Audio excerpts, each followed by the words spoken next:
Unjengelanga nenyanga uma kufike sakhe isikhathi usibonisa ukukhanya. Bakubiza umzilangatha ukhambule sike sakubona wenza imanga nakwinkalakatha. Uzidlalelo dume ngazo komabona kude umdlalo kwabaningi usuyisibonelo. Imisebenzi yakhe yakukhulumela mlotshwa isigaba sempilo kiso sikufanele mbangazitha. Amazulu inhlakanipha kufumbathisa yona elokhu ikukhuphulela phezulu. Wasithoba kwabakhulu bheka namhlanje sakho leso sihlalo sobulingisi esiphezulu.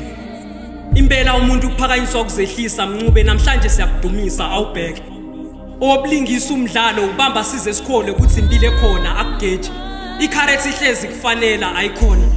Impela wena unjengelanga nenyanga uma kufike sakho isikhathi usibonisa ukukhanya. Bakubiza ngosibonelo uma bekufanisa phela siphinde sakubona ushukumisa umdlalo ozalo. Awugcinanga lapho uphinde wasenzela amahololo izolo. Kwishaka ilembe umelele ozwide zalo. Ongakuvumile namanje uyathakatha hey. Ngikhumbula ngikuzondela ukuzonda umndeni kwihostel awujame sejikelana wakho umndeni.